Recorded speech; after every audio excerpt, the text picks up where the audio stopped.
No way. Hi, everyone. You guys have banned me from No clapping. more clapping. No more clapping. Just, be cool, but don't clap. Don't be a millennial. Just, get it together. Well, anyhow. Anyways, all right. Great. Thanks, everyone. Welcome to another episode of the Three Commoners podcast. We're super excited to be here. We have an amazing guest. We have an amazing co-host with Vanessa. It's your boy, Sherman again. Should I say your boy? I'm too old for that, but whatever. It's Sherman again. So millennial like that. But we're super enthused today. We have like one of my good friends. When we're thinking about starting this pod, Bayo was legit one of the people I was thinking about that he'll be amazing to have on. So we have a really great episode planned. Let me just do a quick intro of Bayo before we start. Bayo is a co-founder of Lafia. It's a digital health platform. He's also co-founder at ParallelScore, which is a tech innovation hub, an engine used to accelerate growth of tech startups and business enterprises. I hope that's right, but Bayo gets the chance to clear this all up. Prior to Lafia and ParallelScore, Bayo led various teams at Accenture, Chevron, and Marriott in different roles from software engineering to strategy and consulting. Funny enough, Bayo is also a recording artist. He has a podcast with his wife. They call it Chit Chats with Badera. And is also a visual artist or graphic artist. He's an artist. He does many things. So we're super excited to have Bayo here. Bayo, I hope I did not slander your bio. Feel free to, It seems like a lot compared to the way I'm living my life. So, but I think you got it right. Co-founder of ParallelScore and Lafia, a visual artist. Started as a graphic designer and then into engineering, consulting. Currently in California right now. Life has been kind of like a linear wave, So sometimes the circumstances sometimes your circumstances in life creates the opportunity for you to plunge in, and when you plunge in, you come out, you emerge in a different form, and that form is what is observed that becomes this title is an accolade. But for the person that is going through the immersion, it's just an experience of just growth in life and just learning. So my life is about learning, and then also sharing and helping other people learn and grow at the same time. Yeah, that's me ultimately. that is as good as I've heard anyone speak on this podcast, especially when it's just us. But yeah, that was really great. That was good. I don't know where to start because there's a lot in that you have done and are doing that you are doing. I don't know where to start. Is it music? Let me let you even pick where we should start this thing from, because I think you have a lot going. No, I think it's probably best to start how I grew up. I'm Nigerian, obviously. I grew up in Nigeria for the first 12 years of my life. I lived in Lagos, started in Kaduna, lived in Abeokuta, then Lagos, and then came to the United States when I was 12 years old. Mm-hmm. Due to some unfortunate event in life, my mother passed away when I was 14. Life took a different turn, But prior to that, in parallel to this transitioning in life, I was exposed to computer when I was in third grade in Abeokuta. They had a mainframe computer, and that really, really opened up my eyes, opened up my inquisitive part of me. That what is this thing? And that inquisitive experience led me to try to write my own program with VTech computer, reading manual, tinkering. So I became a tinkerer very early on.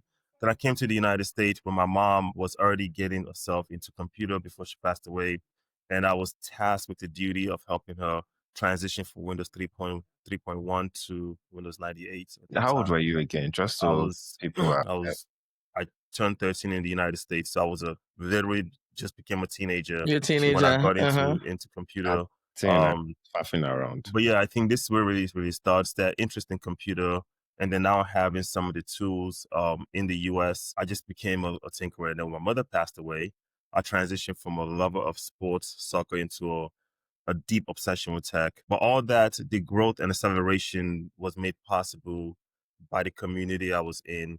I met a young man, it's not a young man, it's a multimillionaire CEO of a company in DC that started a vocational training program for computer programming. And I was 14. I went to the school for practically every single weekend for about close to 9 months, every single weekend from 9 a.m. to like 4 p.m. It was rigorous, but it was great. I learned Code Fusion, HTML, JavaScript. I was 14 years old. So by the time I finished that program while I was still in high school, I could program, I could explore different things. So I started building the tools to explore and problem solve ultimately. But it really, really started with this experience in third grade that got me into computer, and then changing my environment ultimately. The crux of it, the environment that changed, that shifted my trajectory, along with the community that was like the fuel that keep flaming the fire with encouragement, opportunities, and also challenges as well. And then that kind of led me into where I am right now. So I want to go rewind a bit to Abeokuta, because I feel like that's where this all started, right? Yeah. This is you in Nigeria. You stumbled upon a mainframe system in Nigeria. Like, this is the 90s, right? Like, that word stumble is very good. You stumbled. Very good word. Very good word. Yeah. A lot of people like, this is 90s. It's not Lagos. I mean, Abeokuta is like, yeah, but it's in Abeokuta. And somehow this is where this whole thing started, in Abeokuta. Yeah. Like, walk me through that. Was this in primary school? Was it like, oh, they bought like a computer in your house, or was actually in school? Like, No, it was in school. So I remember I was in class. They told us this thing is going to happen. And there was this class that they brought this machine, this computer. I could see the screen and they have to set it up. You know, in Nigeria, you're dealing with NEPA. NEPA was still real in Nigeria then. But I remember like we all had to take turns, and we all had to like, you're picking over it, like, that fancy new toy. It really, really, and so, and then on the board, they wrote a few things. I still remember this vividly: RAM versus ROM, right? That's the only thing I can remember. What is a random access memory and random operating memory? So those two things were on the board. So we're trying to give us what this thing does, the CPU, what is the central processing unit. I still remember at third grade, right? I remember that board, and then also they're trying to explain it. I don't know what activities we did on the computer in the third grade, but I remember them trying to explain to us what each part in the system meant, essentially, and what it can do, from calculation to other things. So that got me very, very curious. So my mom sent me a VTech toy, one of those VTech toy, and then it had like a manual on it. And for me, I automatically translated that to trying to program something, create my own games or simulation within the VTech. It was really, really that parody happened at that age, fourth grade. Yeah, so third, fourth grade. But my school, it was a local school, just normal school. No, so it was decent. Cause maybe I should probably take a step back. I was raised by my grandmother. So let's just put that. I was raised by my grandmother since I was less than a year old. Right. I was a few months old when my grandmother took. My mother was in the US. I'm in Nigeria. And so my mom was able to, we could afford more than most because we have the dollar coming into Nigeria to help us. And so I was the only one, my cousin with my grandmother. So she had a little bit more than most, essentially. So I think that's what I'm saying. All these things are only possible because of the circumstances that you find yourself in, Makes sense. And that environment was set. The space, I had schools, I had tutors, right? So, and you can't come to school with number 2 or number 3. They will ask you questions like, do they have 2 heads? These things were very, very prevalent in my life growing up as a child. And so those are the things that I think kind of became the backdrop for when the environment shifted back in the United States. It was easy to build on those kind of things. So because the course divide. In Nigeria, you were playing around with VTech, playing around with the mainframe. You couldn't have had access to that. That was just in school, right? It was just only in school. That was only in school. But I extracted out it was easy to extract out what the computer is, because you have games, so you can relate it. And I think they did a great job at that time trying to contextualize what a machine is for those that had toys, right? And my toy came with this booklet that was basically just explaining the error code, right? Just put it in mindset. This thing was just explaining the error code, and I'm trying to interpret that as instructions. Because remember, in school, they're saying you give computer instruction. And so I'm trying to read this manual to type in some error code to do some things that obviously nothing happened, right? Yeah. But you can just imagine an inquisitive mind trying to experience what that looks like when you have your own machine that's already pre-programmed where you think you can be able Right, to with change the limited functions of it. control. Exactly. So, but actually, I just remember that because I spent hours, man, guys. I spent hours, days on this trying to try different things. But it was the inquisition, the inquisitive nature that was just instilled in me early on. I don't You take credit for it, but it was helpful. When you were speaking about like how you got here, you did mention that you changed from like a sports person to become like, a computer person. And you also mentioned how like you helped your mother, right, with the transition like of learning the computers and all of that.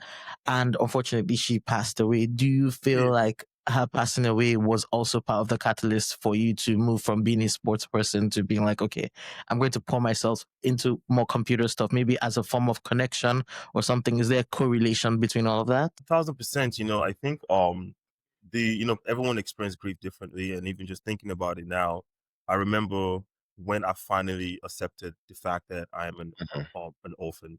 When my mom passed away, yeah, I cried like normal cry, but it didn't hit me till like 4 years later, like literally. 4 years later, I was in a camp in West Virginia as a camp counselor, and I saw all these children that I was a counselor to, and I looked at them at the altar at this night prayer meeting, and it hit me that, oh, you're one of them. Like their parents is not here, but your parents are just not here, period. And I busted out in tears. But I think that, so to your point, I think what I recognize in retrospect, especially after going through therapy later on, is that when my mother passed away, I became secluded in a way. I kind of went internal a little bit, and the fun and excitement of discovering computer programming, trying things, I became very, very so focused on it. Yeah, I still had a social life. I mean, I'm a Pisces, so I had a social life. But every free time that I had was spent on my computer, learning new things, trying new things, building new things. And I think that was a way of coping with that loss subconsciously. Yeah. Because when it hit me 4 years later, it was transformational. Like it was like, oh, you haven't really, really grieved like you should have grieved. Yeah. And I went on that journey of that grief and navigating through that and accepting for what it is, and then just grateful for the experience nonetheless. Excellent. Though it was Yeah. very life altering essentially. Nice. That's good. Good to know. So moving to the US after Nigeria, this is, I don't know, 14, 15, 16. And then I remember we've spoken about this before, and there was something before ParallelScore that you kind of like developed when you were like 17 or 16. Like, what was that? How did that even happen? Like, That's I don't a even know very how good question. So again, 16. credits to a lot of people in my life. And I remember being in high school, Mr. Lipiano and Ms. Rico. They just saw something in me. And it's always weird when you look back and you realize that if you didn't have certain people in your life, there's no way you can ever be where you are. But also, my family ran a boutique, right? They ran a fashion boutique, buy Italian goods, buying laces. I mean, I know a lot about ladies' shoes and bags. Trust me, all the different grade of leather. I learned that. But learning computers, also doing some extra advanced classes, AP classes in school, I was able to blend those learning from my vocational program, time at home, and also curriculum at school to help my family build a website for the boutique, build their graphic design, their flyers. But then when I was graduating high school, I had all the skills, and there are all these people that know what I did. So I just want to go start a company. I read a book. I read a few books. I read The World is Flat and Millionaire Next Door when I was in high school. Pretty popular. Right. Okay. So those two books really, really helped me set a tone for entrepreneurship, essentially. And I started a company called Simplex Studio, where I leverage my skills to help people solve problems, from photography to web design, graphic design, video production. And I did that for about 10 years, but that came right out of high school after doing all this thing that people say, oh, who did your file for you? This guy here, but I can do this. And I started learning how to price that and monetize that skills over time. And also being an immigrant, mind you, I came in to the US, my mother passed away. So I was stuck also in the loop of immigration. And so these circumstances are the real catalyst and the environment. So you're in an environment in the US that is very entrepreneurship if you know how the system works. You had the resources, the tools like reading books that really, really broaden my mindset around what is possible. And then you also have people in your life that just really push you to just plunge in. And you have your circumstances like, well, what option do I have really to but just plunge in? So as a first generation Nigerian in America with the environment and the skills, I was able to apply those things into entrepreneurship because the demand was actually there. This is a day and age when people are trying to get on a website, integrate payment into their website as shabby. And for me, having a graphic design background right out of high school, it was easy to not just imagine things, for you to actually see it, for you to take a picture, cut the picture out in Photoshop, put it into action, into Adobe Action Script, program it, animate it, go into PayPal. You talk about PayPal in the early days, understanding programming, being able to read the documentation, configure the authorized.net for payment gateway, integrate that. So those things just kind of happen. So I had the time. In high school, like you were just doing this basically as a side hustle, really. As a side, I won't even call. I don't think I knew what hustle was until like I became an adult. Yeah. I was just. It was a hobby that was making money. You know, it was just a hobby that was fun. making money. Yeah, I was just having fun. Honestly, man, I was literally just having fun. To be honest, I didn't even think about it as a. But reading those books though helped me kind of explore what it is to build a business, and my family having a business as well. I was able to kind of like, we're not experts. We didn't go to business school. We just did business. We did trade. And so I was able to experiment essentially. Experiment is probably what I was able to experiment a lot. And then later on it became structured after, getting a lot more knowledge and more mentorship. It became more structured, and then you evolve into what ParallelScore is. But Simplex Studio, with over 175 clients over a decade, right? I learned a lot. And Simplex sort of where you even house most of your early works, your early stuff. Probably where I feel like I've seen it. It's like you have your like visual designs there and stuff like that. Yeah, absolutely. So sometimes, document, sometimes it's always easy when sometimes, I learned this. I don't do a good job in being able to tell my stories. So this podcast, so first, thank you guys for even having me on here. It's incredible because, I'm a social person in person. So to talk about what you've been, it's kind of like, it's been such a long time, but at least I've been able to document some things over time to see what it was like in 1990 or 2001 to build a website, or what my photography work was like, other brands that I've worked with, my Appalachian Trail, my visual aesthetic, my visual language when it comes to designing, simplicity. So it was tech, like, oh, you're building websites. It was also like it had a blend of like graphics design, which is kind of like creative, and not just like you actually kind of like you took pictures, you were did all that. There's other stuff that's not just like programming, right? Yeah, 1,000%. But again, all those things were things that I just love doing. And it's interesting. I also want to make sure that your audience, so let's kind of contextualize this for people that are listening to me. They're probably in a stage in life around, how do I prioritize what I'm doing? How do I kill the noise that's happening around where I'm heading to versus where I am? At that time, right, I was doing fashion modeling, right? Because I'm an immigrant, I can't work. I was paying international student rates, so I can only go to school when I can afford it. But I also had the skills, right? I had the skills. So my family sat me down one day and said, Bayo, this one you're doing this fashion modeling thing. First of all, people are calling us that you're missing deadlines. So decide. So I transitioned fashion modeling into photography. So those are transitional things. I'm not familiar with this. It's like you were modeling for like... Yeah, so fashion modeling is that you are recruited by an agency or talent scouts that say, hey, you have a certain look or certain edge for certain things that they package to be able to communicate something based on the brand's needs.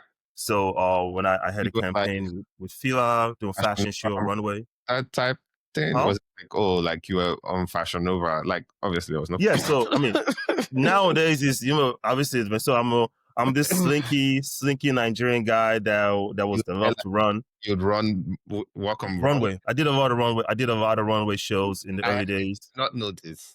I mean, you can kind of tell from his website that he has experience doing fashion modeling. Like the pictures on his website are very swanky and very like in tune with what the fashion models would do. So that makes a lot of sense. Because I was looking at the website and I was like, for a tech guy, he's really giving us the poses. Like, okay, Bayo. But that makes sense. This is why context is important, guys, because I would never have guessed, but it makes a lot of sense now. Yeah. So it's a lot of those little things that, you know, you have a passion for something, or somebody pulls you into things, and then everything that I am in life right now is really shaped by my genuine openness to explore things and experiment. More importantly, leaning into the advice of people, leaders, community, knowledge, essentially. And, you know, you learn. So doing fashion modeling, say, well, bro, what's up? You can't be missing deadlines. Well, then people are needing photography. I was already in front of the camera. So I just transitioned to the back of the camera. So I went to go take a few courses at a community college to run how our cameras work. So, oh, this is another tech thing. Learn it, master it, go and apply it. End of story, move on. And so you just become very, so when you now look back 10 years later, you look like, oh, I'm doing all of these things, but what am I really good at ultimately? You know, and so for those that are listening, when you are young and you're in a transition stage, acquire all you can. You know, the Bible says acquire knowledge, right? Acquire it as much, you know. But at some point you have to apply wisdom to say, okay, what am I good at ultimately? And I think that I streamline those things into not picking one. Is like, okay, how can I focus on problem solving contextually and then blend all those things around? And entrepreneurship became the vehicle for which I can apply those things over time. And this is like ParallelScore. This is where you were like, let's do ParallelScore at that point. No, I doubt that. But before we get into ParallelScore and how like your entrepreneurship is the vehicle that brings everything together, you said something. You were 18, you were battling immigration issues, you were paying international school fees. You know, you went to school when you had the money. So first of all, what did you end up studying in university? So when I went to my education journey went from in school, out of school, work, out of school, to eventually going to Berkeley to finish an executive program, which I graduated in a CTO program about 2 years ago. So it took a journey of decades. But I started also, the context is that there was this common thing that you don't go to school to go. College education doesn't translate to success in life, right? But then I also have a passion for structured learning. So I was battling that a lot. So I didn't want to go to school to go learn just computer programming and such. So I started learning graphics communication and pre-law, right? That's what I actually studied in the early days in school, right? I went to University of Maryland. First, I went to community college, transitioned to University of Maryland, College Park, and then eventually went through the ranks. So my study was really, really almost like not deep into computer because I was building those things, right? But I would take courses I was building those things, but also learning things that I felt like I like: communication, law, philosophy. So those are the things that I spend a lot of my studies on. But naturally, I have to take computer courses as well, right? Yeah. So that's what my study was. Again, all this mirage of things, because I was battling the idea of like, well, what am I in school for? Let's just learn what you are really good at, because technology was moving faster outside of school than it is in school. So you learn the fundamentals. You're like, okay, I'm already building this, right? Well, I'm learning Java that I've already been writing since I was 14 years old, right? All the syntax, the concepts. So it's like, and you can see the work that I'm doing ultimately. So what am I doing in school? I decided to do other things that I feel like was beneficial, interesting to me, which is in pre-law, philosophy, and also graphics communication. And then when I got out later on, I decided, okay, let's blend all this thing together. I went to Goodwin Executive Program at Berkeley, UC Berkeley School of Business, a few years ago, to tie it all together ultimately. Nice. So stay in school, kids. So this is like, okay, like I'm just trying to piece everything back up. It's like, okay, you had all the skills, you're an immigrant, I'm sure that this is the 2000s, so like it's like tech is starting to really like, this is Yahoo days, this is like Mm-hmm. this is, but like this is pep.com like time. Essentially, Mhm. it's a good time to be in tech. Like really, 1,000%.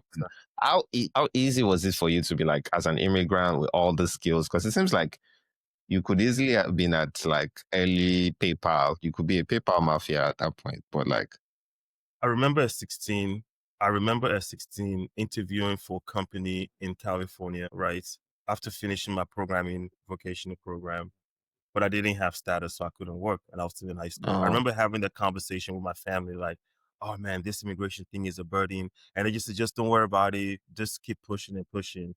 So while everyone was working, getting all the high-paying jobs, I couldn't work. I mean, this is put it factually. I couldn't get those high-paying jobs because I didn't have status in the U.S. Essentially, I was undocumented for many years, and so when I finally began my immigration path, eventually, and I got my status. I first got my work authorization. Like immediately, people already knew. Like okay, I did have some work under the table. I have to just be Of course. transparent with folks. I had to do that. So the people that offered me position as a contract role, but I couldn't officially say it. Eventually, I was able to get some status, and I worked. I worked at church one day, and they said, "Hey, Mike Godfrey was an incredible artist. So I've seen your work. This church is looking for a graphic designer / web designer and such. So you should interview." And the bishop came in. So I heard about you. I showed up on Monday. I started working on day one. It's literally just that simple, because it wasn't so much about me trying to persuade you. I had a skill Yeah, set there was at such proof. exponential, so I sit at such exponential positioning. The fact that I've done it, I have a portfolio at that point, so it was easy for me to get those jobs. And I eventually went to go work for Accenture. A similar thing at Accenture. I showed up. They gave me a task. What during the interview was more about problem solving. It wasn't like, tell me what you've done. It's like, this is a problem we are facing. What would you do? They gave me a sheet of paper. I wrote my first code on the piece of paper during my Accenture interview, literally at the Marriott site. So that's how I transitioned. So I worked on the table, but then eventually when I got status, I was able to apply for real work and got that. But I had such an advantage, an unfair advantage against more than other people, because it was unfair for a period of time, because not only was I have the graphic design work, not only did I have the engineering work itself, I also have the credibility from clients that just can say, "Hey, the portfolio of work was just spoke for itself in the early days." Yeah, so that's the journey itself. okay, so this is okay. You start working in the US, but at some point, like you said, you told yourself like, oh, I want to do, I want to do something. I want to do like I want to go really into this entrepreneurship thing. Let me streamline my focus. Yeah. What time was this? What was that about? And this is, you said it's way before ParallelScore. Way before ParallelScore. So fast forward, I'm working, doing stuff, dealing with immigration issue, find stability in life, and then I finally got my green card, right? But before I got my green Yay. card, I was a co-founder at TipUp. And Mm-hmm. TipUp is it's a hybrid VC accelerator. We source talent, we source entrepreneurs that are in Africa, focused on Africa, or based in Africa, right? Solving African problem, so have African interest, and we connect them to investments, to investors, in programming, and then also just the other market essentially. So I was the CTO for more focused on technology with TipUp. I was helping startup, exposed to what startup was at this point. One of my friends invited me to that. It was through the work we did at TipUp, we used to bring about 12.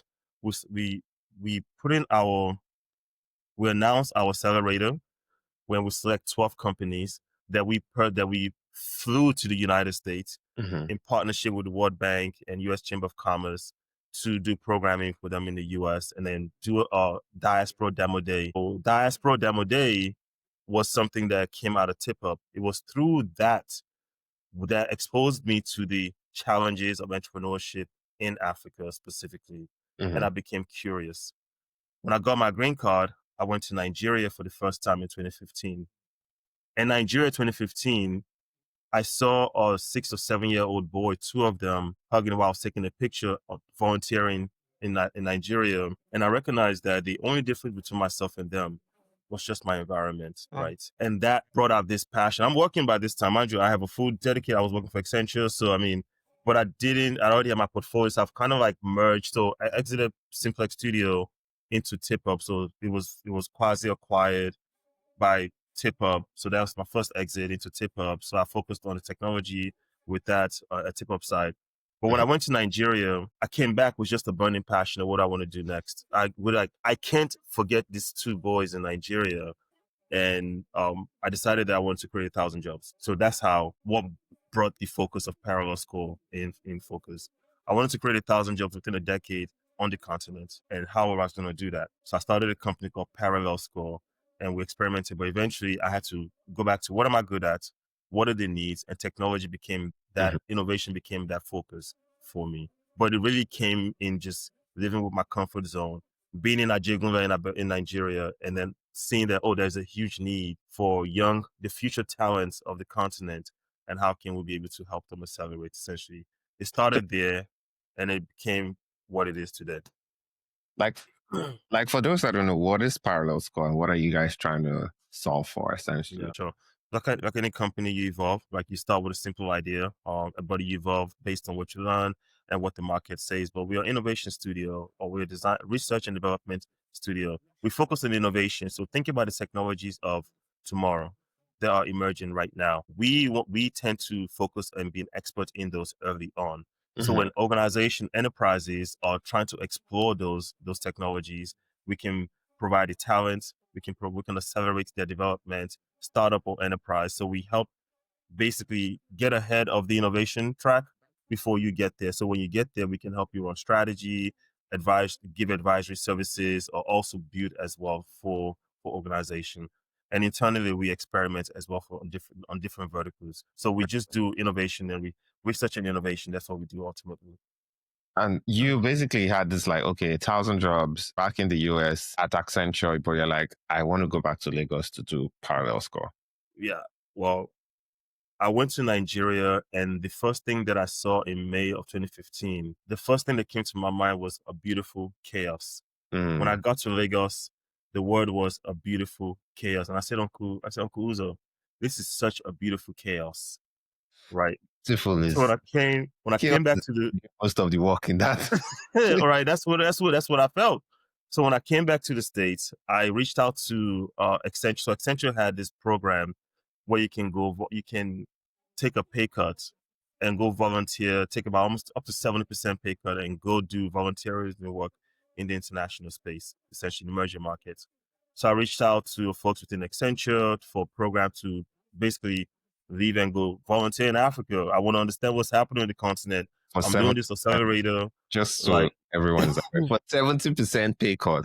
Yeah, you get up 70%. You take a pay cut. There's the name that they call it, NLP or something like that.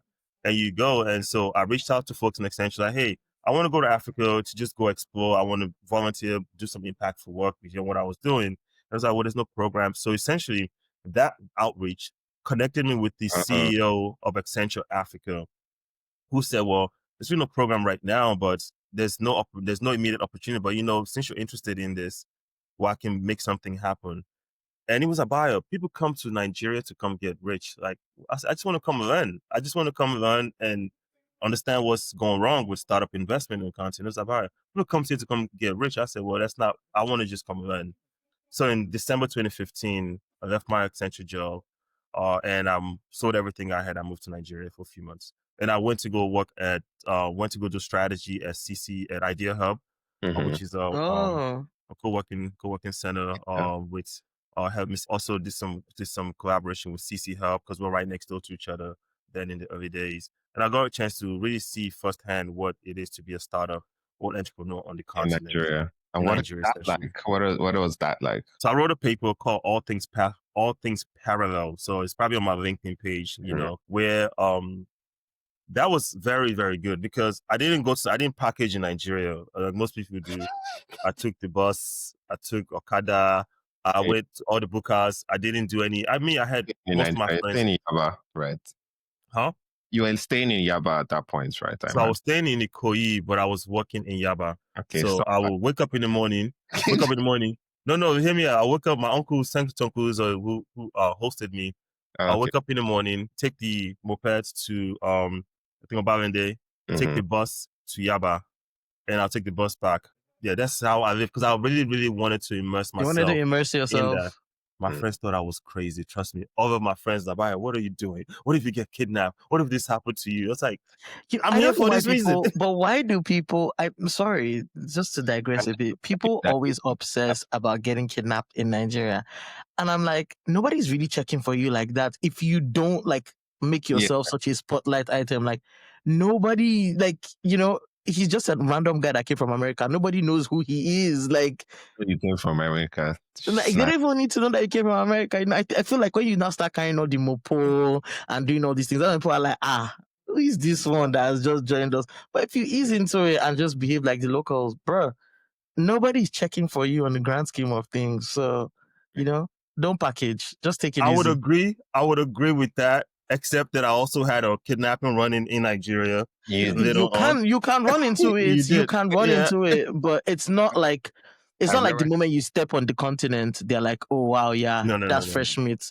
We go for him, you know, whatever. Sometimes you just end up in you end up in a bad situation, right? But generally speaking, nobody's checking for you like that. Nobody. You know? I agree with that. And that's true. And I think part of it is also like if you approach people as human, no matter where you are in the world, where you don't approach them as you're better than, or I could do this, versus like, hey, what's interesting about your life? And they look like, okay, since you're asking, I'll tell you what's going on. You sit down and break bread with people, you get to realize how the same we are.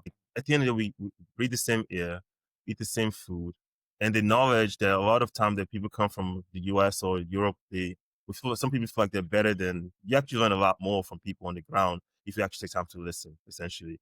But yeah, that's what my journey was. I learned a lot. I wrote a paper about it, which essentially what I learned was that companies like Uber, a highlight of my trip was that companies like Uber who came to Nigeria exposed me. I kind of basically went in underbelly of how Uber was operating in Nigeria. In 2015, Uber drivers, their service was the most impeccable. When I say impeccable, those drivers in the early days, they were impeccable. Nowadays, I mean, it's harder now. But when you understand what changed, it was around how things are set up, whereby I'm driving, I'm getting paid about 16% of what the true value is because there's a Uber partner that makes all the money because they own the car. Versus if Uber or those people have mandated to say, hey, let's promote a different industry like insurance, for example, right? Force them to get insurance, grow that insurance market, right? So that the drivers can get more money. It could have uplifted a lot more. So I have some interesting theory around perspectives, that. yeah. But what was unique about that? How was that trip for me? Taking a bus, understanding the entire bus network, right? There's a system that exists in Nigeria that most people don't know. Yeah. So understanding the system and actually talking to the people that actually are the one in charge of the system, from the police, the moped itself, the entire network, and actually get a chance to ask questions and people introduce me to who owns this region and talking to them about just curious about. I learned so freaking much to going to Abeokuta, to like talking to farmers out there. It was incredible experience. So I came back with a different perspective, with a real perspective. Because I went there very open-minded, but I came back with a real perspective of what is possible. And then that helped me focus around, okay, there's innovation that needs to happen. But the same innovation that needs to happen in Africa, we are behind in terms of access to certain things. Let's create the environment. So we started ParallelScore as a design studio where some of the team lived in the studio, right? And we do a lot of learning, applying. And in the US, the same thing happening. There's innovation gap within the enterprise space. So now I was able to blend in with enterprise companies around their need for innovation and the talent that we're developing on Africa to create real value on both sides. Just before we go into ParallelScore, I'm very curious about this run-in you had with kidnappers. I'm sorry, it has been on my like, what happened? So, wow, December 2017. I'll make it fair. December 2017. I was doing a hackathon. The my first major hire in Nigeria of engineers happened I think that 2017 December. So I met a client in the US that said, I have this problem. And I said, okay, I'll go build a team in Nigeria, essentially. I'll go to Nigeria. I'm going to be there for some time. I'll build a team and I'll come back to the States with MVP through experimentation. So I did something called Jabathon. We found our first coach, our first team, booked an entire suites at the Marriott Hotel, where we're going to spend the next 3 days doing a hackathon together. Just the same concept, just thinking about it differently. So I'm working from where the team hotel was into my own hotel. I was going to Four Seasons. So just imagine Hotel Karamo to Four Seasons right there. Four Seasons was just a left turn. I just entered that street before Four Seasons. Then I saw this moped. It's like around 1 a.m. So again, you have to create the scenario, right? 1 a.m. in the morning, you're walking by yourself with a backpack. Your hair's like a dada here, and they're looking like, what's happening? Of course, Some moped came in. It's not like you are in a ghetto or something. This is in Lagos. This is Victoria Island, man. Yeah, Victoria Island. Island. And so this guy back when I was told, like, the next thing I saw was this bus, this downfall came. And in the car, I was like, ho, what's going on? Before I know I was in the car, instantly. I was like, I was just talking about people with the guns in their hand. I was like, but it's very interesting because when that happened, I was like, I'll say it to you, you guys will probably find this kind of weird. The first thing that came to my mind was Jack Bauer from 24. There's a show called 24. That is the first thing that came to my mind. What is the weakest point? There was an episode in 24 that talked about when you enter a place, you have to first figure out what the weakest point, find the easiest accessible weapon, and find a way of setting signal out. Something that would, and immediately I just sent a message to a friend of mine named Gita. I said, hey, bro, I think I've been kidnapped, man. Immediately. I sent a message to my team. They didn't even respond to my message. Bro, they're hacking, man. They're hackathoning away. Away. Fast forward. People are sleeping too. Well, maybe they are, but Gita responded because I saw him earlier today. I said, hey, this is happening. So I shared my location to say, then I turned my signal and I said, okay, when I get to a safe place, I will try to. Oh, so you shared your location? I shared my location. Like, it was so fast on my phone, shared my location. I dumped my bag and they were trying to search. Hey, I was like, I can't give my bag away. And I was trying to explain to these folks that picked me up that, hey, I'm just here in the States. I'm doing ABC. Oh, you a Yahoo boy. Where's the money in your hand? I was like, bro, I ain't got nothing, man. I'm rationalizing. I'm rationalizing with them, like, what's going on, and trying to find out. Eventually, they took me to this place. I don't know where it was. Took me to this back room somewhere around Lagos, essentially. And there was this people trying to frisk, okay, how many much money? So I told them, this guy. I whispered to this guy. So there was a driver. There was a guy that had guns that could achieve, and there was the guy that looked out on the streets that picked people up. So I now whispered to the guy, so guy, they know where I am. I've already let them know where I am. So just get me back home safely. Right. They know where I am. I've already sent my signal out. I'm here on business, on business matter. I'm from Lagos, but I've already sent my signal. So I think he panicked a lot. And he went to go tell his guy that this is what happened, And so long story, she took me to the back room and they figured. So after they decided, okay, someone might come find us, whatever.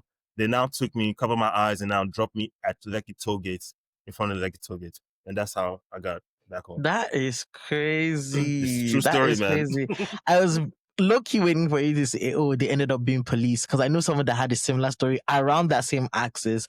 She was going to the same Four Seasons, 4 points rather, and she got kidnapped, but it was the police that actually kidnapped her in Lagos, and they took her to some other part of Lagos. I was waiting for you to say it's the police, and I'll be like, damn, seems to be like a ring that's running around there. But that's crazy. I'm very brazy. I don't think my brain would have thought to send my location actually. I did, man, instantly to anybody. So again, environment. Jack Bauer 24 was the catalyst for that. But yeah. That's how my Nigeria stuff was at that time. So I don't go to Nigeria. I don't work midnight. I don't advise you to. Don't learn your lesson, eh? I learned my lesson fast. I don't do that. So you spent all the. You take a pay cut, move back to Nigeria. How long were you in Nigeria for when you moved to the pay cut? I was in Nigeria from December to I think March or so. So between 2015 to 2020. I was in Nigeria for about 4 times a year, and Oh wow. sometimes for 3 weeks, sometimes for Mm, 5 months. I was also in the process of trying to finish up my citizenship in the US, so I yeah, couldn't be out of the long for too long. But for every opportunity that I had, you would take when there's it. a I take it, go out there, build. And I was just investing in the ecosystem out there, particularly around talent. So we Mm-hmm. recruited. We had an entire incredible recruiting system to get talents that are interested in programming and building, and we immersed them within the studio, and then pair them up with our clients in the US that was Mm-hmm. building and solving problems as well. So that's how the marriage happened between my time there. Yeah. So and So, Okay. it's the parallel so I score. was there. Go ahead. That was the parallel score stuff. Yeah, This time ParallelScore is now set up now, Mm-hmm. and I'm hiring team. We're now experimenting with different So technologies, different your ideas, stuff, you're blockchain. moving back between the US and Lagos to basically run this, right? That's how it was working. That's how it's still working, right? Yeah, so that's how it's still working. So we took time. So the first first 4 years was me going back and forth. But I'm so grateful for Fumbi.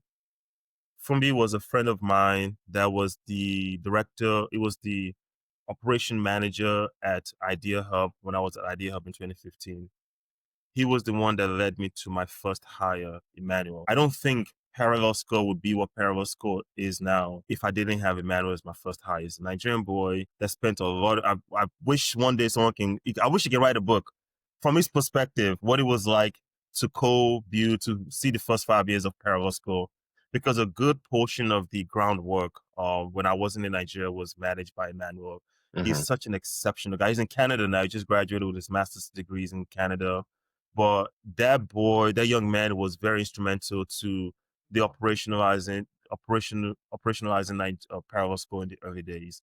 How was it like, running a business in Nigeria, especially when you were bi-coastal? Like, what was like some of the cultural, like people say, oh, hiring in Nigeria can be tough. It doesn't sound like it was that for you, but I'm sure there were some challenges that you were like, okay, this is different, that you had to walk through. So the way I hired was not in a traditional way, right? So yeah, we might put a resume. So we did this thing called Jabathon. So let me just explain what Jabathon was. So think about hackathon and job application. So blending both together. So we'll put out a job application, right?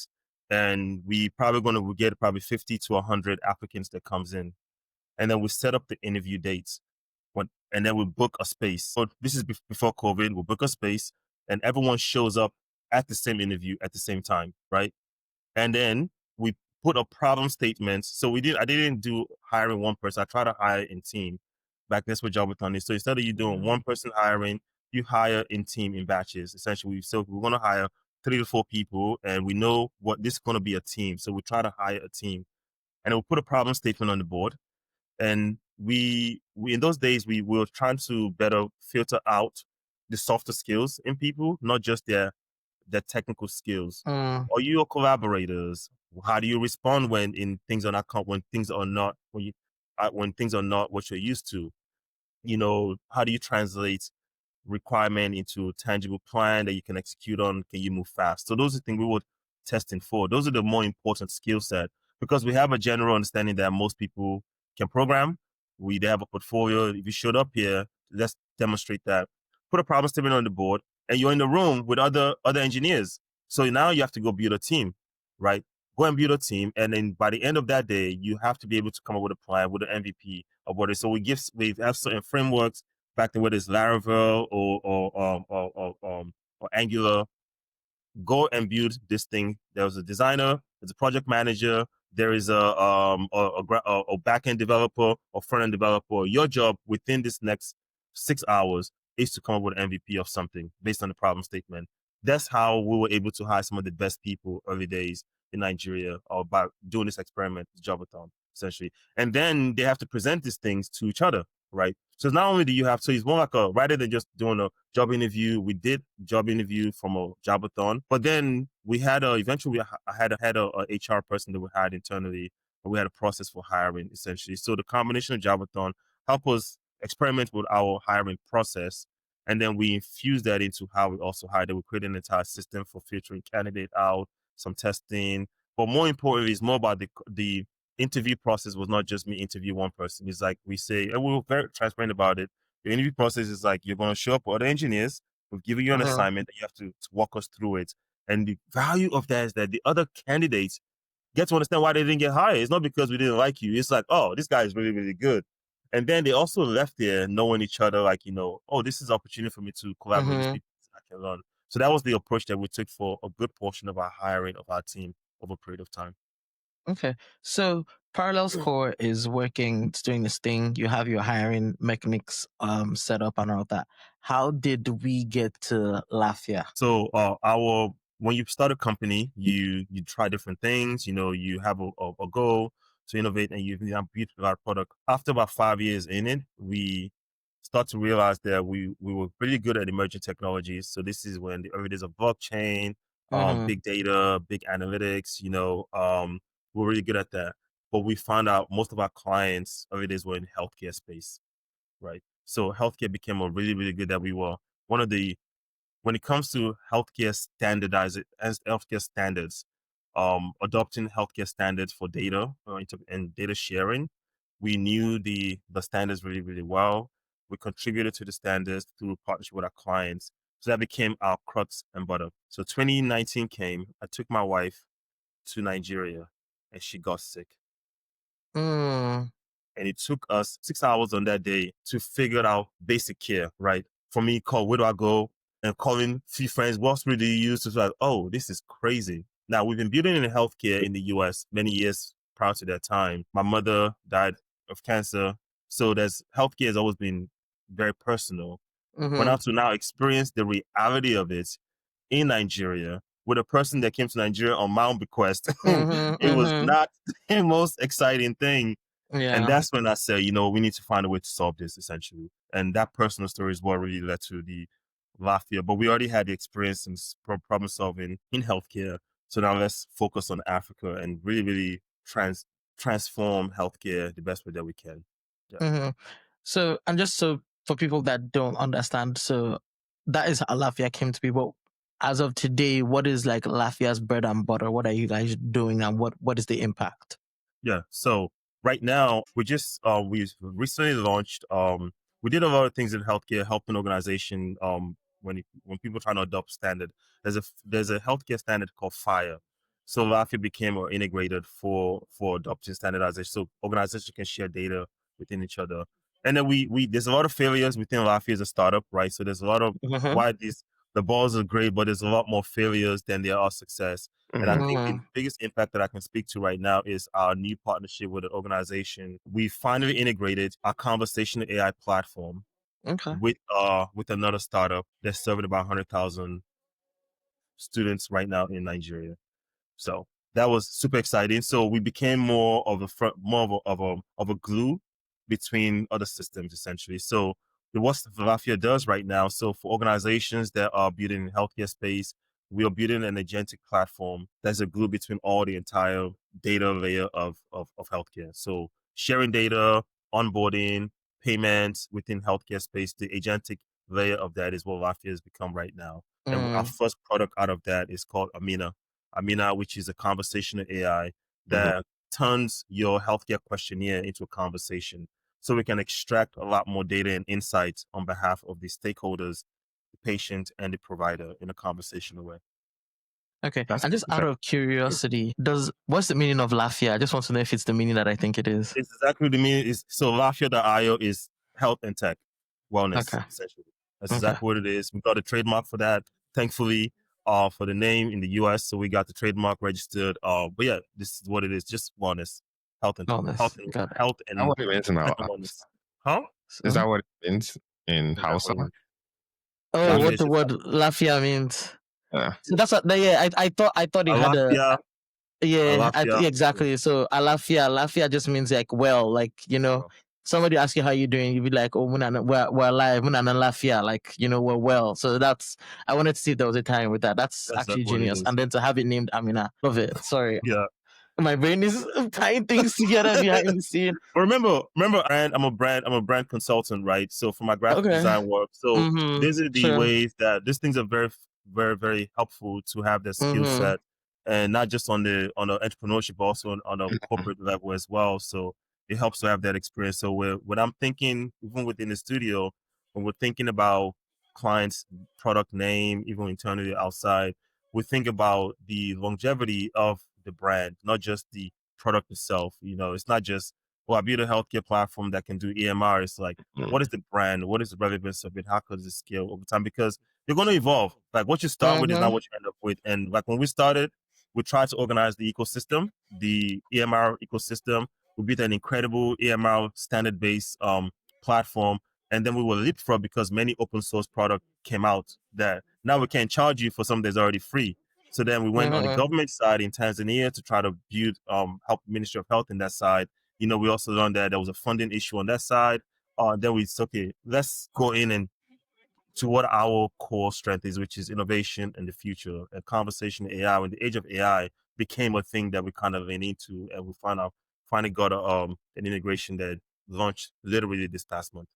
So this AI thing, it's urgent. AI is urgent. If you take anything out of this segment of the conversation, AI is urgent. Just take that as a takeaway from this segment. AI is urgent, no matter what level you are in the stack. Talking about, because sometimes when we think about AI, we're like, okay, it's going to help us. It's an assistant. It's this, and then another way to look at it is like, oh, it's going to be a serious issue for us. Like, oh, there's so much issues around AI. What is your take on AI? That's a very good question. So one is urgent. That's the first thing. It is very urgent, but be optimistic about it. The biggest thing about AI is understanding the stack of AI and understanding where you sit in the stack. Are you the builder within? Are you contributing data to AI? That's the first thing. Are you using AI? Are you building the foundation of AI? Whether you're an engineer, whether you're a data analyst, whether you're a tester, whether you're in the infrastructure space, whether you're whatever, are you a contributor to the actual foundation of AI? Or you're a consumer of AI, right? And what are you doing in addition to consuming AI? Are you losing a sense of your humanity because you're not so reliant on AI? So figure out where your stack is, right? And then once you figure out where your stack is, take how every year we do a New Year's resolution, mood board, now do a 5-year mood board and say, given everything that I know right now, in 5 years, this is how I would have gone about it. Now imagine AI can get you there in 6 months. Just imagine that, and then go use it and build it out. How about people who are not using AI? Here's the thing that we hear often, like, okay, AI is going to help, but at some point, I feel like we might be super reliant on AI. That it's the bad effects that people, like, sometimes people, I don't know if they talk about it too much, or I don't know what it is. Like, so after AI does this job for you in 6 months that you could have done in 2-3 years, you're like, now you're super reliant on this AI. The human side of things, are we worried about that? That's kind of where I'm going. This conversation, a perfect example is like, oh, it's going to erase data analyst jobs as we know it. Almost definitely, like any computational, that we have to do, AI can do it, and probably better, even at this stage. So it's like, okay, yes, it's useful to us, but it must have some downside risk. Yes, so I think the way to look at it is that so Grok 4 just released this past week. So that's XAI. And I literally just got that notification before we started. It's the world leading AI model right now. Let's demystify for those that don't get lost in the noise. AI has been in existence for a long time, right? So when I'm talking about AI right now, specifically, I just want to kind of keep that focus. We've been building algorithm, we've been doing automating stuff all for decades now. AI in this current context is the application of all the things that AI has done, from automation, research, simplification, all those things that with data. Now you have the tool to be able to do all those things on your own. Now, AI as a tool, particularly LLM, large language model. Large language model, think about it as the world's knowledge in your hand that can be actionable. So it's not enough to know physics, right? And it's not enough to apply physics if you don't have a problem So being able to apply the world knowledge at your fingertip to solve certain problem. But if you don't know how to find problem, AI is not going to be useful to you. If you're afraid of using AI tools, then you're already behind, right? So just put it away. If you're afraid to use it, you're already behind. If you don't know how to find problem, then you're stuck. Oh, But the are you real calling crux of me it, out? no, I I'm not feel. calling. I'm saying it's very important to know that they all eventually the way my personal view of it is that whether OpenAI or Grok or XAI or Perplexity, they're all going to find their own what they're really, really great at, what they become experts in long term. But below that, they are going to be good at something. Easiest way I can say is that gas stations. You can go to Chevron, you can go to BP, or you can go to the gas station next door because the price is low, or you can go get Chevron's technology to extend the life of your engine. Oh, gas. The one you put is going to get your car in to where it's going. If you go put diesel in your car, I don't know if I can help you with that, right? So all of these things about AI is that the tools are like gas, right? They fuel the fuel or your momentum, the fuel, right? So understanding which one to use, when to use it, and how to use it is more important than anything else. But if you're not using it, you're already behind. So you need to, like, the whole point of this is get on AI, like find out how you can fit in. Let's make it very practical. If you find yourself doing the same thing over and over again, right? Like checking your email and deleting email inboxes, then find an AI tool there's an AI tool for that. If you find yourself collecting ideas and you're saying that, man, I wish I can hire a developer, I wish I can visualize these things and communicate. At least let people know I have ideas. There's a tool. There are many tools for that. If you find yourself, managing, communicating with people, and you're trying to improve your communication with some data, right? But you're very analytical, right? Leverage AI to aggregate most of the stuff that you don't have time for, so you can synthesize it and be effective in your communication, right? So wherever stage you are, you should be using it. The exciting part of it for me right now, from a ParallelScore's perspective, is that we are taking into context other parts of the world, like Africa.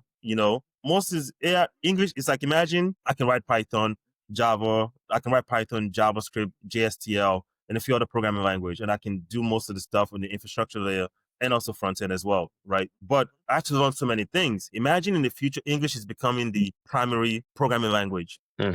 What if you speak Yoruba? What if you speak Igbo? What if you speak Swahili? Right? That's where the word opportunity still relies on. But the challenge is that if you're speaking Swahili, or you're speaking Yoruba or Hausa or any other African continent language, and you're not using it, you're not giving enough data for people to even improve future outcome for you, right? So the use of it's important. However, caution, because all data that you put into the AI system is basically training it. It's basically it's just available for the entire world, and it's going to be used to train. But that's not necessarily a bad thing, because the government already has your data, right? So now everybody should have my data. Right. The important thing for me, I always tell people, is that let's say some people that do content automation, right? Before any posting you see from me, Adebayo Dawodu, in a public place, there's an entire notepad of the entire detail of my my messaging, an entire what I'm thinking, the outline, details, facts around it, the things I want to include in there. Then I might use AI too, whether Grammarly or GPT, to help refine it in a certain way. But the source of that is coming from what Bayo thinks. Right? I don't just say, generate me 12 articles about 10 businesses. Like, for what reason? What am I trying to communicate ultimately? But ensuring that you're actually thinking before you use it and not just relying on it. But that's your responsibility. But if you're not using it, you're already behind. If you're using it and you're not using it effectively, it's opportunity for you. But no matter where you sit on the stack, whether you're building, you're using, you're communicating it, the opportunities are immense, and it is urgent right now. And ParallelScore helps many people with that ultimately. Okay. Let's switch to something we have kind of like on the background. We've been talking about your creative side, but we haven't really like delved into it at all. And it seems like it started young. I know that you play the piano. I know you have music out there. How many songs do you have at this point? So last year I took down all of my music from all streaming channel except 2 albums and one single. Okay. You took So on how many songs? so prior to that, I had about 26 records out before. But I took them down, and then with just two body of work, a poetry project that had a book, my first book that I published in 2013, that was complemented with a poetry album. Mm-hmm. That's there. It's called Pronouns. And then a project that I released 2 years ago called Introduction. And I introduced those are the two projects out right now. And then there's a Wow. particular record called Give Me Love that was the catalyst for Introduction. Now, I am not an artist. I don't have an aspiration of being a musician. I do not have any. I But just love But you have to two projects write there. and communicate real emotion, authentic stories. Mm-hmm. And music was my way of doing that, and poetry. And technology, being a technology, has aided me in the abilities for me to accelerate the production of these things. And I How can be long on partners have every you day. I can write a used? song every day, though. Can you? How long have you like? I just want to understand like how did this whole thing? Because one of the things that intrigued me about you was like this musical side. Because you never really see it like if on the surface, but then when someone meets you, you have a studio, you are recording music from time to time. Like it's kind of like there when you kind of get to know you more than just like surface level. So it's like it seems like you could have been a musician, but you just was like, I don't want to do this. I think the way it looks like for me is like it's something that I love a lot, right? I love it, and I've become good at it, some aspect of it, right? Mm-hmm. So, writing, for example, I would say I'm a good writer. Actually, I would say I have to own it. I'm a good writer, being able to listen to stories, convey those stories, contextualize in a way that people can receive it. I'm still learning to own my voice in terms of recording compared to all the other, but the tools that can do that. But because I don't have that aspiration of it, it doesn't yield anything. So what I'm doing with music is probably more important than what I've done with music, right? Oh, What I'm doing for music is probably more important. So for me is so for example, about 4 years ago, probably 4 or 5 years ago now, my partner and I, Chica, when LM was becoming a thing, he generated some beats with AI tools. I took that beat and I went to the studio and made an entire EP out of it. I've never released it, right? Made an entire EP out of it. That's the way I see it, right? There's a blend on it, right? So what I'm trying to do with music in the future is that really, really leverage technology to help accelerate that. But not just that, it's not so much about the creation of music or any other creative work, it's actually the ownership of it, right? A lot of artists are very talented, especially in Nigeria. They don't even know the business of music industry, right? How do I monetize it? How do I scale it? How do I quantify or qualify the work that I do in my creative work? That's what my interest is in music, right? So there's a young guy, the reason why I took my stuff out is because there's a small investor in a company called Trap Medium that is going to be the vehicle for where I can experiment or advise around music, the future of music essentially. Okay. But I had to have done the work to understand the work, so I understand can be it. able to. So And that's the entrepreneurship in me. Ultimately. where do you see the future? Because it looks like it's more like, okay, where you see the future of music going. That's kind of where I'm going. And where do you see it? It's like, should I hazard a guess that you think AI is going to be very important? Yeah, so AI is very important, but I think course. the way I see the future is community. I think whether in tech, whether in music, I see community as a center crux of what the future is going to be like, right? AI can help you accelerate all the laborious work that you do so you can get back into community, right? Music is going to be important for how you tell the stories within the community, right? So I think when it's all said and done, everything is moving, from my perspective, moving towards building a stronger, cohesive community. And there will be many communities essentially, and those communities can be communities within themselves ultimately. That's the way I kind of simplify the future from my perspective. So like a typical example would be like, you don't need to have a studio. You just need to kind of want to communicate with like people. So for example, that's just the creation part of it. Today you can use AI to write an entire record. Does that really come from what's the taste? The taste. See, you can use AI to write apps today. But you know what AI can do? Can determine your taste. taste is the most important thing in knowing whether AI is effective or not. You can build an app, you can functionally write a music or app with AI, you can write an essay, but do you have taste? Does it align with your personal brand ultimately? Or That's what the the part. community wants to hear. Exactly. And that's the parts that, you can't automate taste. Mhm. You're just gonna either have it or develop it ultimately. But Mm-hmm. once you now identify what the taste is, then it's important for you to be able to move fast with it. Just Okay. my pastor used to say one thing. He said, "I want to die empty," essentially, right? And a lot Yeah. of people are going to die full. I want to die empty, and everything that I want to do, AI can help me do faster now.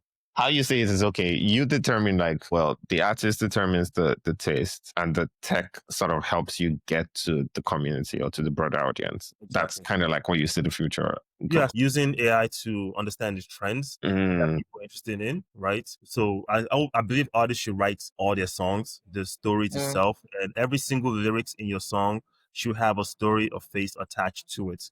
That's my philosophy. Okay. There was a season where mumble rapping was a big thing, whereby people like, but it's just the But beat, it's just the vibe, right? Yeah. The future is more than vibes, right? The future is actual real. That's my view. We're living in a vibe right now, but I think the future is more than a vibe because when AI becomes the foundation of everything that happens across the globe in the financial sector, industries, communication, then you really want to get authentic stories, right? You say, hey, I wrote this song and this is what it is. If anyone should listen to my song, there's a song that if anyone's interested in, it's called Give Me Love. That song was inspired by a dirty room in Brooklyn. Okay. See more. That Is the song, dirty room begging to be loved as in cleaned no, up? is the Okay. fact No that problem. the person that owns that room, the person that is living, is a friend of mine in New York. Went to go visit her a few years ago, and it's like she's just overwhelmed with life. She's just so overwhelmed in life. And at the end of it all, right, what is the greatest gift that we can give each other in life? Is love. But if you're overwhelmed, you can't even love yourself. Who's going to True. love you back? And how can you love Yeah. someone else if you don't even have enough space? That song, that's what I mean by authentic stories. And when you peel the layers out, right, you have to be able to understand, connect with real human experiences ultimately. And AI can do that for you, unfortunately. No, I agree. Yet. AI Yes, yet. You've opened my mind to like a different side of AI because like when I thought about AI and music, right, I would just think, oh yeah, maybe AI can make the beat, AI can write the lyrics, and all of that. But you're right. There's a lot of other decision making processes that AI can actually help uplift. And I think we just need to get in the habit of seeing how we can maybe not completely integrate it into your day to day life, but like integrate it in a way that makes sense for like your business. So look at your business and have an outlook and say, okay, so what AI incorporations can I make to maybe increase efficiency or increase turnaround time for something that we're doing?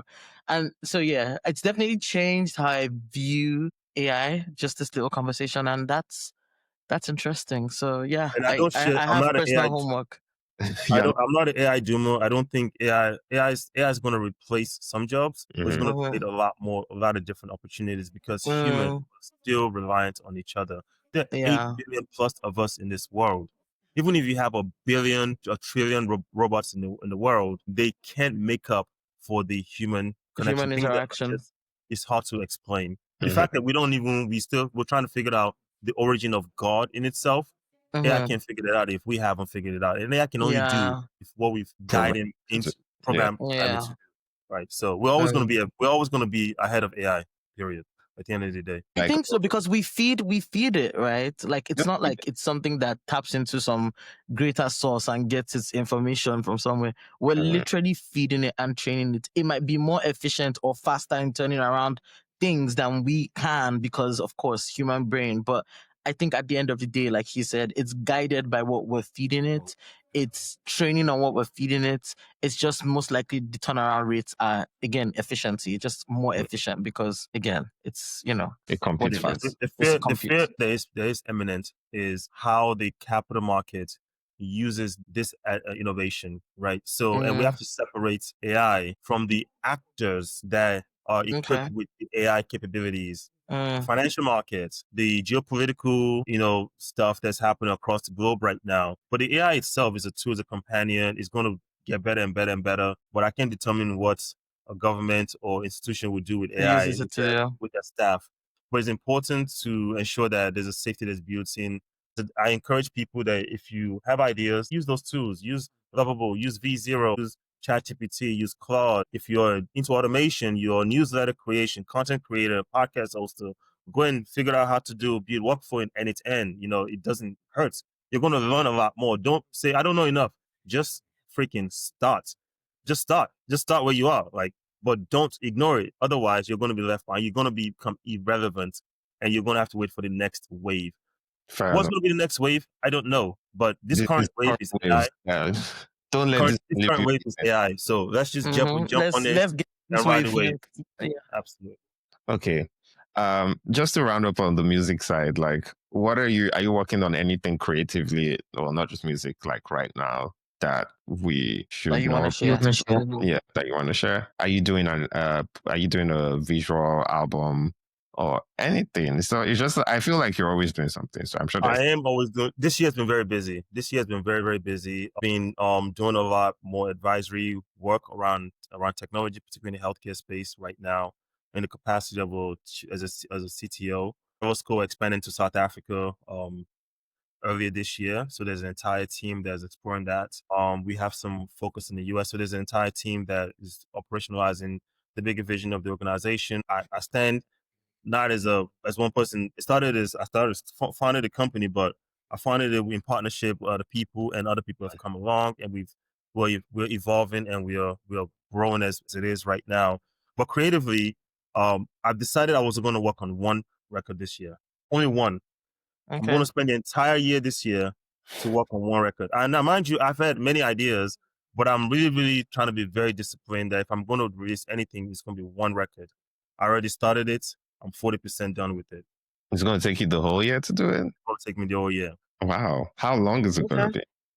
It's just one record. It's just one record. One. There's not an EP. It's just one record that I'm going to try to synthesize this entire year, whatever comes out of this year into that record. And when I get a chance to go into the studio, I'll open up the play. It might just be one bar. It might just be one song. It might just be one thing. It might be editing something. I'll listen to it. If it still feels right, I add it. I'm not over creating this year. I'm only focused on one record. One record. I have it. It's only 40% there. Okay.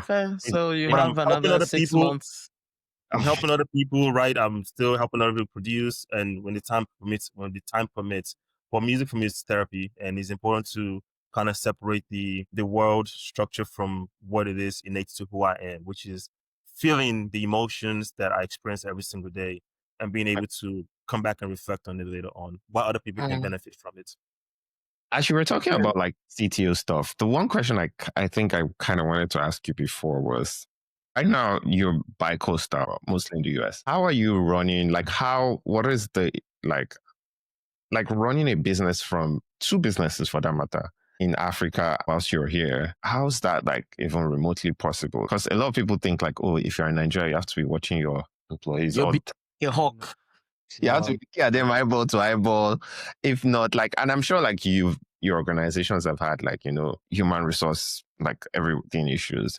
But there's this misconception that, okay, when you're in Nigeria, you have to be there. If not, they will scam you or some shit. I mean, it's that case. My first hire came from a trusted source. You helped me hire Emmanuel. And in the early days, we set the right culture within the organization. Culture is important, right? That's the first thing. Culture is the thing that we speak about, but in practice is not, people don't grasp onto the culture of organization, right? So one, my own value system, my own ethos at ParallelScore is unapologetically honest with our team. There are no stupid questions. Never make any assumptions about anything. So be honest and transparent with your team. So that culture has helped our team to, we have probably one of the lowest attrition rates in terms of employment across from our peers, right? Team tend to stay with us long because we not only are we honest and transparent, we're also invest in our people. So a few years ago, we invested in our management team to invest in them going to, we partnered with an organization called Augment to go do their virtual MBA program for our management team, right? We invested in those things, right? So invest in your people and just think about the business. The business is there to be profitable. Mm-hmm. But the business has a life of its own. It's going to go through different transition. You know what you don't want on your transition is to be transitioning alone. So be honest, carry people along and invest in your people. And then the last part of it is that take risk, man. Like I'm very risk adverse, even though I can do a lot of things. Things are within my control. I do. What has helped me and the team is the fact that we have a symbiotic relationship around trust and honesty and transparency. We are experimental by nature, and so we experiment with different things. And then we invest in our team. We really genuinely find anyone at ParallelScore, anyone that's worked at ParallelScore, that's working at ParallelScore, feel free to reach out to them and say, hey, how is it working at ParallelScore? They will let you know. We don't guardrail ourselves as an organization. The people it's not everyone that's been at the company that's had the stellar experience, right? But we do maintain the relationship to learn from it as well. I think anyone that has worked at ParallelScore, I encourage you to reach out to them to say, hey, what is it like working at ParallelScore from the beginning to now, or you've been in or you're out? I encourage you to do so. And you just learn that we don't have the perfect answers to all questions, but we want to make sure that we're honest and we're transparent with the good and bad. And we just a related question is how is like even operating the business when you're not, I imagine you are founders and partners, so that helps. But like, that's another thing is like, if you're not in Nigeria, like you're not in Africa, like you have to micromanage it. If not, like you don't know. No. Just be outcome driven, right? Be outcome driven, right? And so, we're a technology company, right? Think about we're a technology company that is building tech with the understanding that most innovations are not going to scale. Accept that so failure is a must. Now we've gotten better at prioritizing innovation, right? That's one. We prioritize, okay, we can build faster, but what do we really want to spend resource and time in, right? We have a team. Before we had a studio where everyone was in a studio. We had an office. We have an office space in there, but most people are remote right now. What I want to see happen over the next 24 months is for us to bring back our original studio idea whereby we are actually co-located again. That's what I aspire to. And it's not to micromanage people. It's just to bring that human energy back in the core, right? Zoom can do a lot of things, but in person is very transformational. It unlocks a lot more. That's what I want to see. So what has helped us is hiring the right people. And we hire people not because they say they're great, it's because we measure you based on the outcome, essentially, your outcome. Are you producing the results that we need? And then if you don't, and you're not willing to be challenged by it, then you're not helping yourself, and because you're definitely not helping us. And we're fortunate that people that have been with us, they're really, really interested in growing and experimenting. We just had a recent I won't say reorganization, almost like Restructuring. I'll say restructuring. Whereby we see what people's capabilities are, and we task them with the next level of their growth, right? Why do I need to go hire another head of people when I have a person that has a legal experiences within the organization that understands all of the contractual and just task them with that role and then empower them with that? That's the way I see it. Again, we're all still learning, so there's no don't take my playbook, read my playbook, apply where it fits, and learn with it with guardrails. So hiring people, we have an HR team, we have a finance team, we have in-house legal, in-house finance, in-house HR. We have in-house PM leads. So, but it didn't just happen on day one. There were days. My wife would tell you there were days when I was doing payroll, right? And payday was woo. And we've tried many tools to help us manage payroll, even in Nigeria. There were days when we will make revenue in the US and we have to transfer. The currency exchange was very, very, Father God, I don't want to go back to their life again. All right. It's a reality of entrepreneurship, but be resilient as a founder or as a team. Be resilient, and I think that culture is just innate after a while. And when people see how you, as a founder, as a business owner, lead your company, they will come in, and you can filter those things out. Now, I can't speak for farming. I can't speak for retail. I can't speak for grocery. I can't speak for other service businesses. At the end of it, you hit a very important thing. Know the sector that you're in.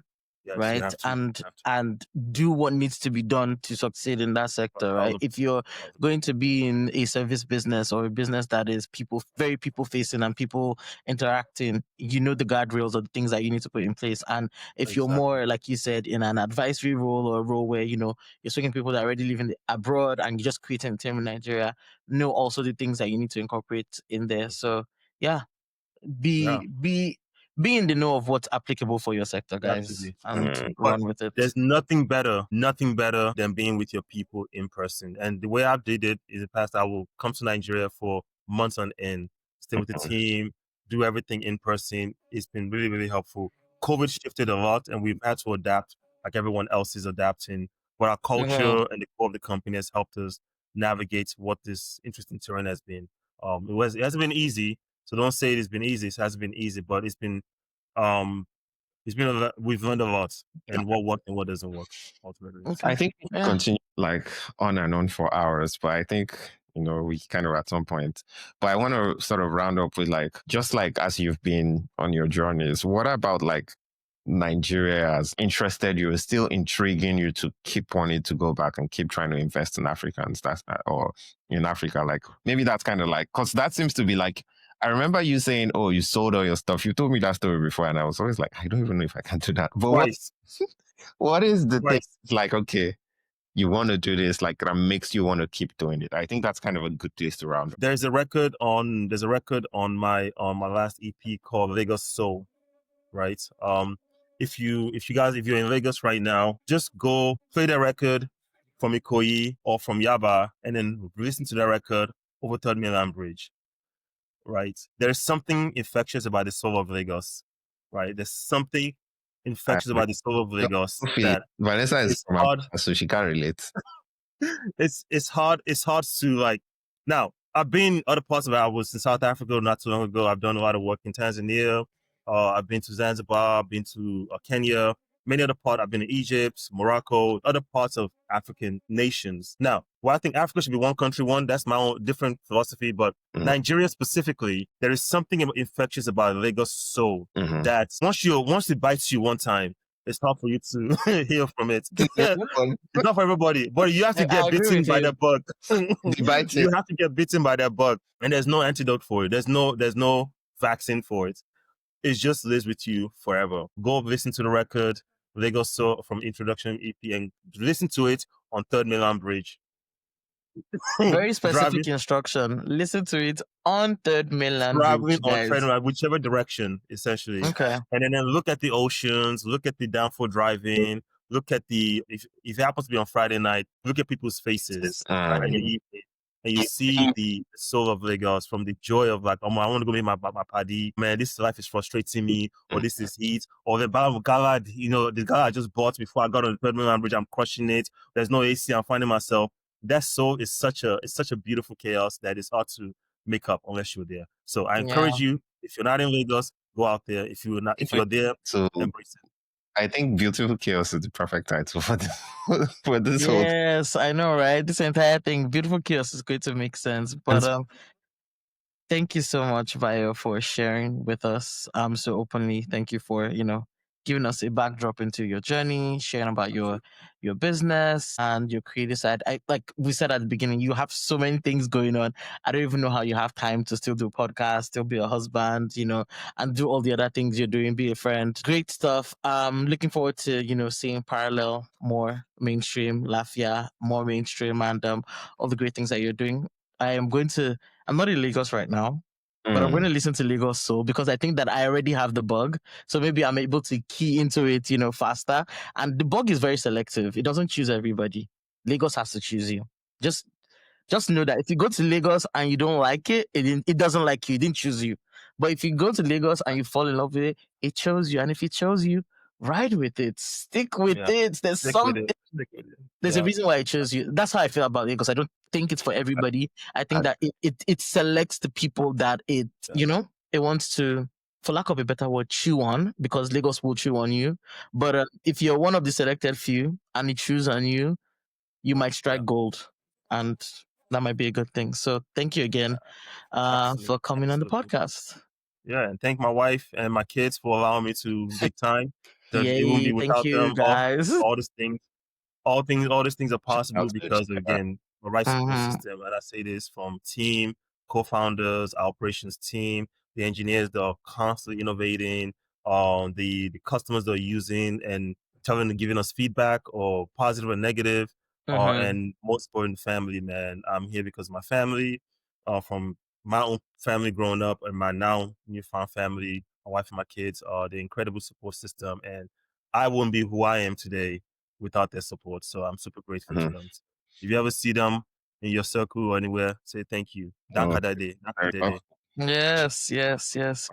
Good stuff. Thank you so much. Well, thank you. And Thank you. that brings us to the end of the podcast today, guys. Do you want them to follow you on any social media, LinkedIn? Like, do you have for your business anything that you want people to follow you on? Feel free to Just plug it in. LinkedIn. I think I'm off of. I've deleted all social media platform off of Good my idea. devices, but LinkedIn is where I'm most active right now. Okay. And in there, you see articles that I might share occasionally based on real things that's happening. Sometimes I might have dealt with something in a week, and I will share relevant things around healthcare, social determinants of health, and also just team building. Essentially, that's what I kind of focus Okay. on. Technology, We're obviously. going to try and Got it. plug all the We'll sites have all of that, linked Sure. in in the below. It's description. up in Yeah, the I know. Linked in the description below.